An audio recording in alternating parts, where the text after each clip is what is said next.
Test 4. You will hear a number of different recordings and you will have to answer questions on what you hear. There will be time for you to read the instructions and questions and you will have a chance to check your work. All the recordings will be played once only. The test is in 4 sections. At the end of the test, you will be given 10 minutes to transfer your answers to an answer sheet. Now turn to Section 1. Section 1. You will hear 2 colleagues, Marcus and Ella, discussing details about the coming office party. First, you have some time to look at questions 1 to 5.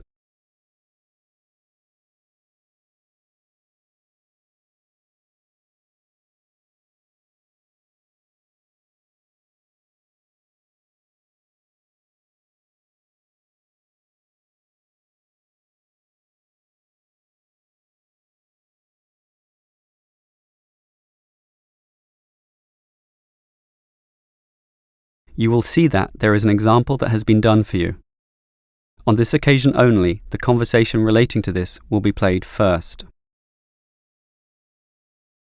Okay, Ella. As you know, you and I have to make the big decision about in which restaurant we are going to hold our office celebration. Well, we're celebrating 20 years of operation, so I think it has to be a good restaurant, something which will really impress people and make them think better of the company.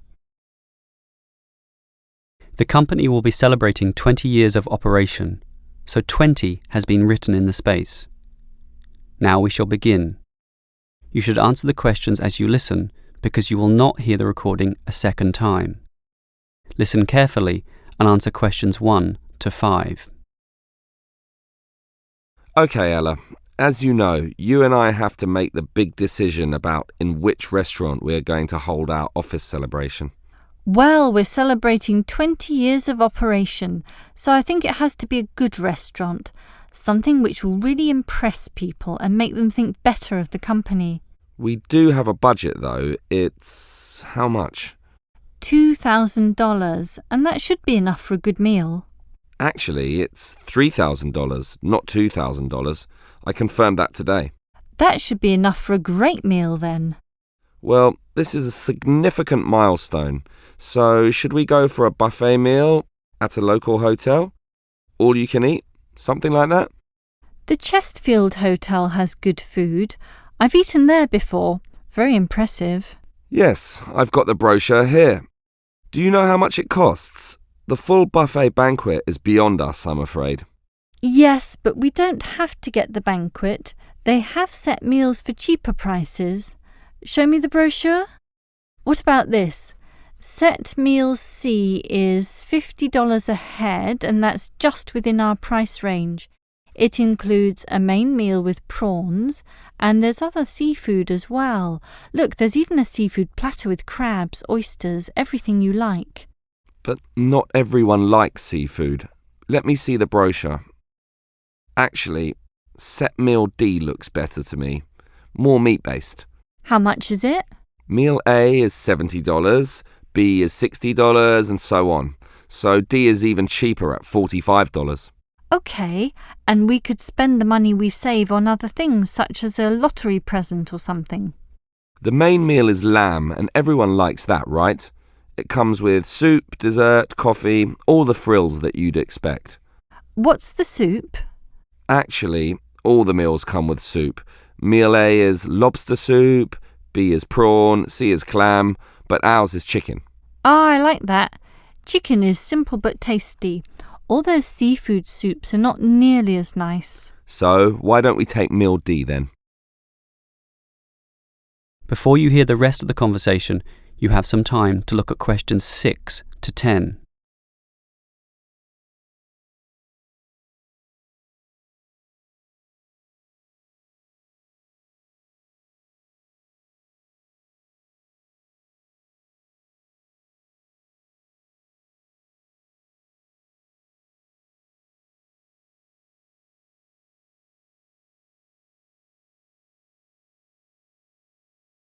Now listen and answer questions 6 to 10. All right, we've picked the restaurant and meal for this celebration, so that just leaves the time and date to be decided. We need to do it soon. This month is the 20th anniversary, so what about the 14th? 14th? But wouldn't it be better to do it after the end of quarter reports are handed in? That way everyone will feel more relaxed. That's the 18th, after the middle of the month. Good thinking. That's why you're the office manager and I'm not. And that leaves the starting time. After work, but not too late, right? Well, any time is fine, I should think. 7 p.m, 7:30, 8 p.m. Does it really matter? Not too late, though. 8 p.m. is too late. 7 p.m. might be too early for those submitting the end-of-day accounts. Split the difference then, take the middle time. That will please everyone. Sounds fine by me. Let's do that then. Now, that leaves the minor details, about clothes and what to bring and... Clothes? Isn't this an informal event? Yes, but it is an anniversary and we don't want people in jeans and jogging shoes. We don't necessarily want formal dress either. I agree. Formal is formal. Smart casual is better. Let's just say smart casual, okay? Okay. And should we allow smoking? Isn't that the hotel's decision? Do they allow smoking? They do, in designated areas, well away from the eating tables. Personally, I hate smoking and would like to ban it completely from this function, but to be reasonable, I think we can just follow the hotel's policy. If they allow it, so can we. Okay, that sounds fine. That just leaves... Whether the guests should bring anything with them? I think it would be a nice idea if everyone bought a... Let me guess, a card, right? A getting to know you card. No, a present, a small present, of course, to be put into a large box, and then everyone can reach inside and pull out something. A lucky dip. That should be a good laugh, don't you think? Great idea. That is the end of section 1. You now have half a minute to check your answers.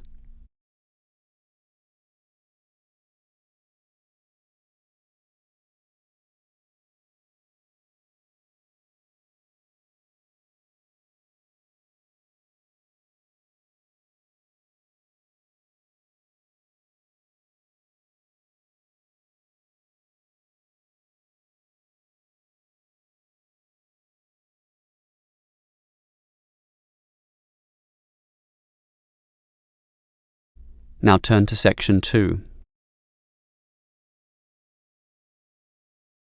Section 2.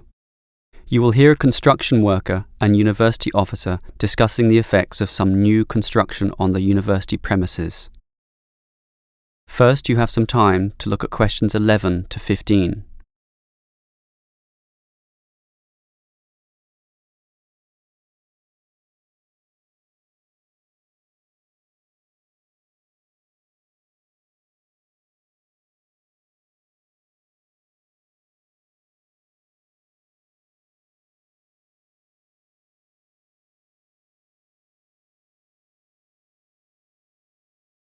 Now listen carefully and answer questions 11 to 15.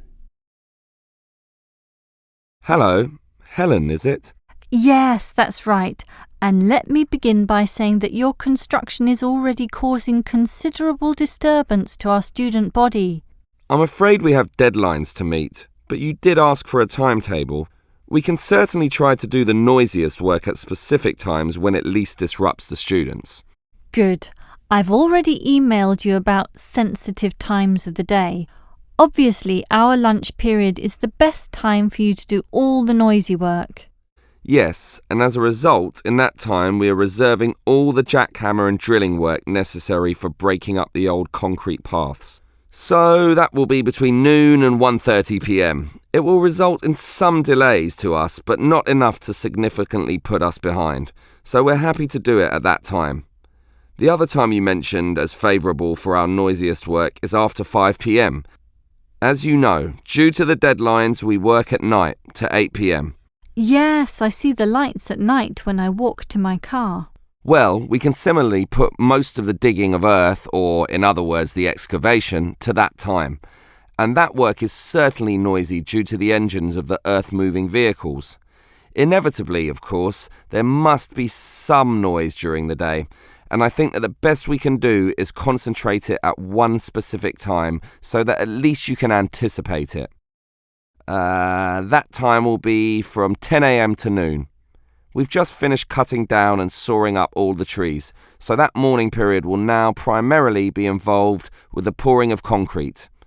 That must be done early in the day to allow the concrete to harden during the daylight hours. It will involve considerable noise, I'm afraid, mostly from the trucks and concrete mixers, so expect some racket in those 2 hours.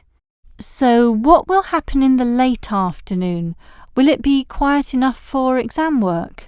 I believe so, since in that first hour and a half we'll be having our lunch break, and in the remaining 2 hours we'll just be making the concrete look nice, removing leaves, broken pieces, and making it all level and flat before it hardens. So the noise will certainly be at a minimum in that period of time. Before you hear the rest of the talk, you have some time to look at questions 16 to 20.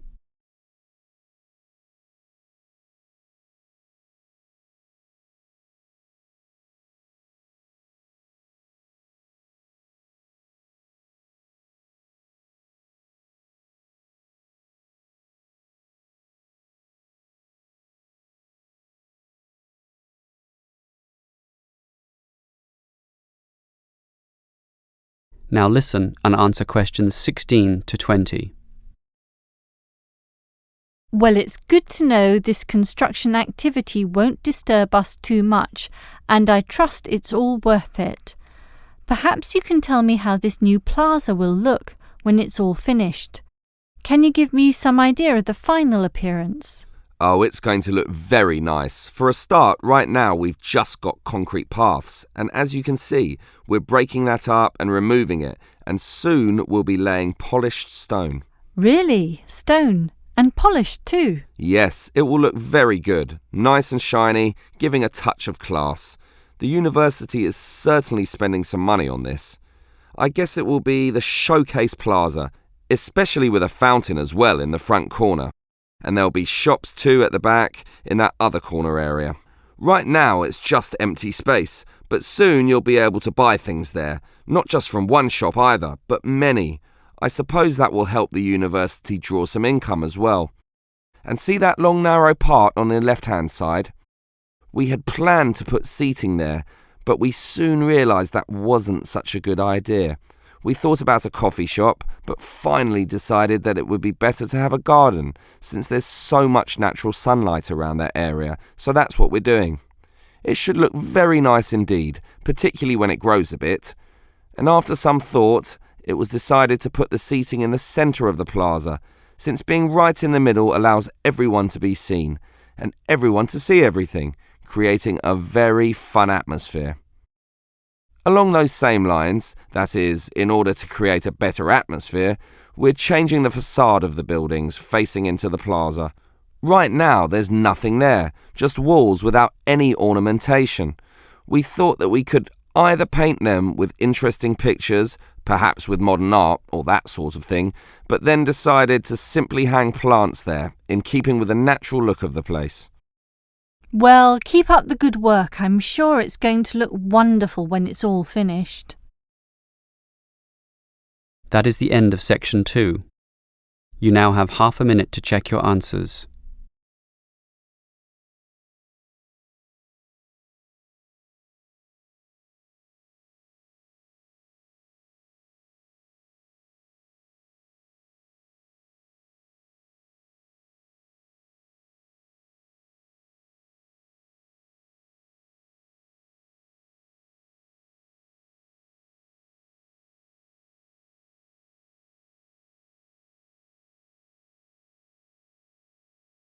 Now turn to section 3.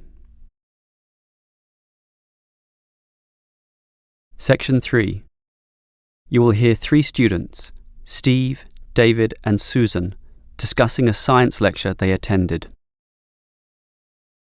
First, you have some time to look at questions 21 to 26.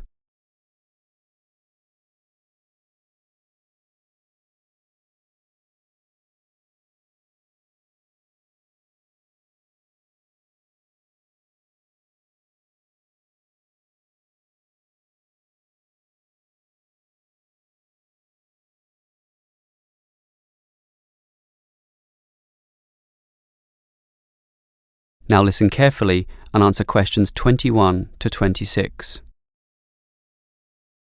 What did you think about the lecture, David? I thought it was rather interesting. I liked the way it examined the personalities as well as the achievements of the three great physicists of history. It was also interesting in the way it highlighted that all of them had traits in common, despite being removed by centuries. What did you think, Stephen? I thought, for their times, all three scientists were quite revolutionary. Also, I found it quite funny how Galileo, the Italian physicist, in his great work, what was it called? It's usually abbreviated to two systems. Yeah, in the two systems. It isn't really science in the conventional sense at all because it's so funny. How can science have characters, one of them with the name Simplicio? I think, though, that it stands as significant in that it was the first major work in which authority was challenged.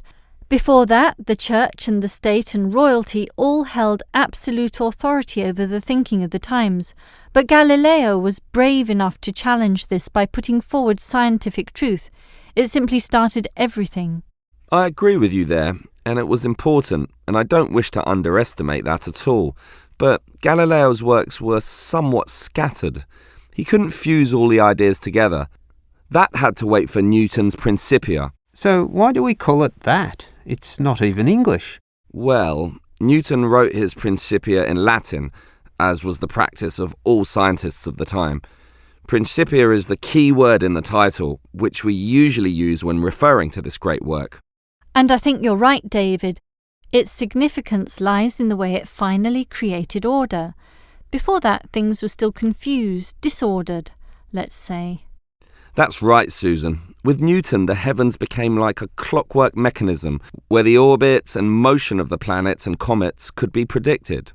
Newton simply created order and suddenly the universe seemed understandable.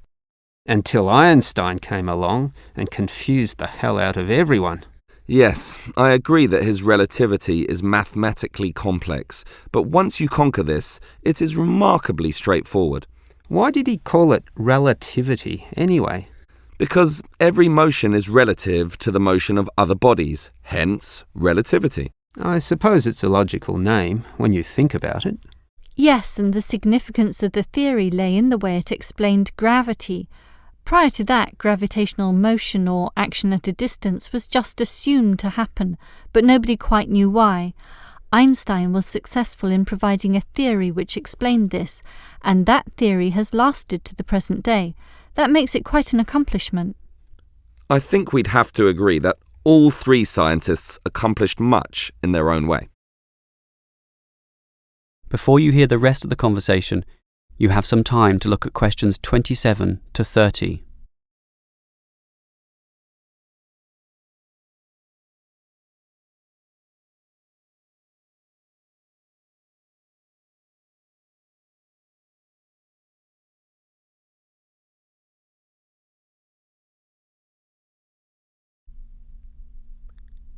Now listen and answer questions 27 to 30. So, David, you're obviously impressed with these three scientists, so it would be interesting to know who you think was the greatest of all. Well, strictly it's impossible to say, since everything is relative to the times in which these scientists lived. Newton built upon the works of Galileo and Einstein built upon the works of Newton. But that's not true, actually. Einstein's theories were non-Newtonian, which is why they were so substantially ahead of their time. Given this, I'd say Einstein is the greatest. Well, certainly, Steve. I accept that Einstein was great and substantially ahead of his time, but Newton's laws are still used today. Galileo, in contrast, didn't form any workable theory that lasted, and Einstein's theories are more just theoretical abstractions. Well, not really. We still use them for cosmological theories, black holes. Not for everyday life, not for normal planetary physics. In that sense, Newton has stood the test of time and must be considered the best of all. What do you think, Susan? Did you know that Newton's first law of motion is often attributed to Galileo? and that Galileo is known as the father of modern science, even by Einstein, which supports him being the greatest. I would say that we must acknowledge the man who first started the scientific revolution. Without his work, we wouldn't have Newton or Einstein. Oh, Susan, that's ridiculous. Galileo's works were unscientific and almost farcical. Look, here's Peter. Let's ask him. Peter, which scientist do you think was the greatest? Greatest? The old argument. Einstein is the conventional answer, but when it comes down to it, no one quite knows what his theories really mean. Newtonian physics is at least understandable, so I'll go for him. Yes, there you go. Well, we'll just have to agree to disagree on that one. That is the end of section 3. You now have half a minute to check your answers.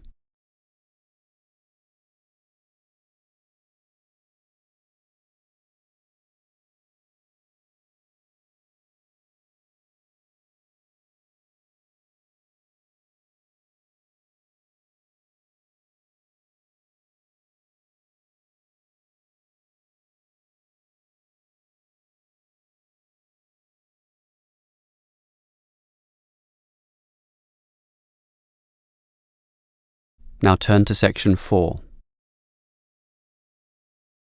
Section 4. You will hear a lecturer talking about brands and branding. First, you have some time to look at questions 31 and 32.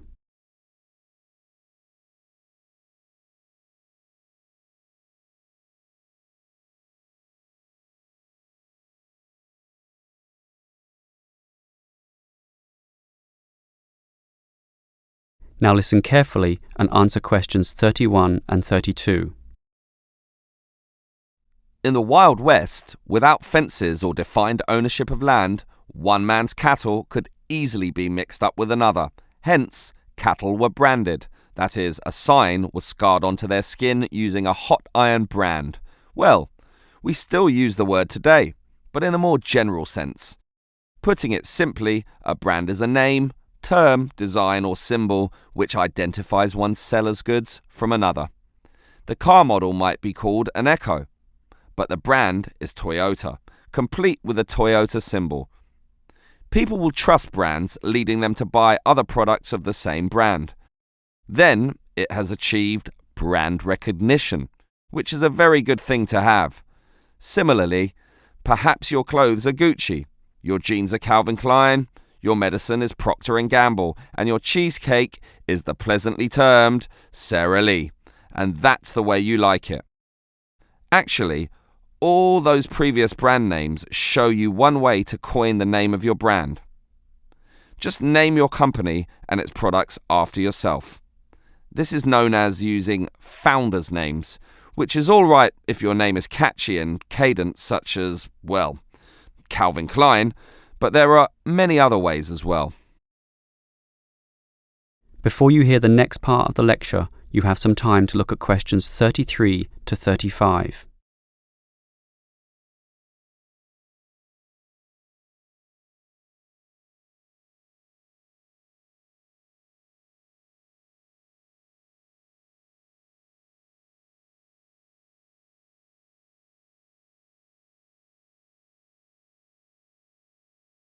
Now listen and answer questions 33 to 35.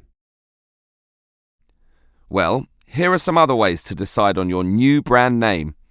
You could use an acronym such as IBM or AWA, which sounds modern, scientific, and technically proficient. You might also wish to evoke feelings with an evocative name, such as Everest Airlines, where the skies are yours, or Amazon Books, with streams of literature, biggest in the world, or Nike, named after the winged Greek god of victory. Alternatively, you might like to describe your product by using a descriptive brand name, Safe and Sleek Bedding, Ever Alert Security System, and so on. Or you could make it rhyme to be more easily remembered, Reese's Pieces, Faster Pasta, and others. Another method is just to invent a word where none existed before, technically known as a neologism. Names such as Wii, Kodak, or Rolex And there are more methods as well. Each comes with its own appeal, but ultimately, everyone wants a global brand. Facebook, Pepsi, Nike, a name recognized all around the world. Before you hear the rest of the lecture, you have some time to look at questions 36 to 40.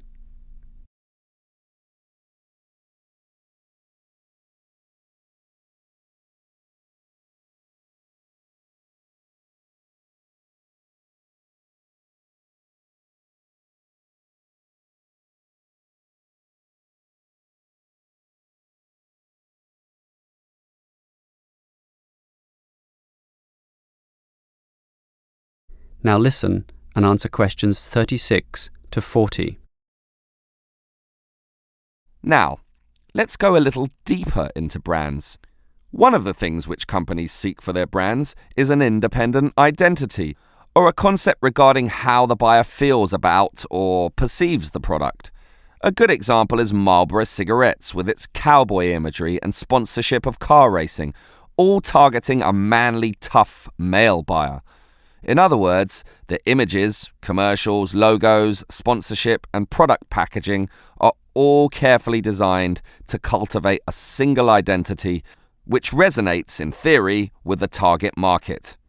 The core element of this is the logo, the visual symbol that represents the brand. So, if, for example, the product is for younger people, say Nike jogging shoes, the catch cry is, "Just do it." And high-profile athletes appear in all their advertisements. Think of that Nike logo, that single tick, one of the most recognizable logos in the world. And it's all consistent with the symbolism of power, speed, and freedom. On the other hand, if you are targeting a richer, more mature, and male buyer, say with Rolex watches, the brand image might be one of solidity, sophistication, reliability, and the Rolex logo, a crown, that sign of royalty, of might and power, top of the heap, similarly puts forward this image. If we are targeting the younger teenage market, say with Calvin Klein jeans, the brand image is one of sexiness, rebellion, and freedom from conventions. The logo is simply the name on the jeans, but it is linked to that famous series of sexy models and those controversial ads, which still run to this day. This is all big science now, collectively known as brand management. It's complicated, but when done well, can result in millions of dollars in extra sales. That is the end of section 4. You now have half a minute to check your answers.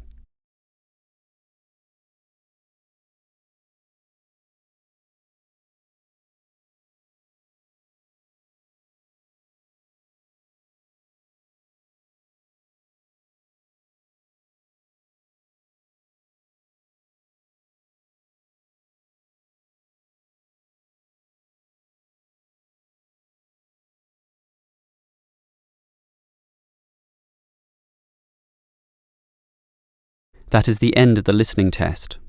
In the IELTS test, you would now have 10 minutes to transfer your answers to the answer sheet.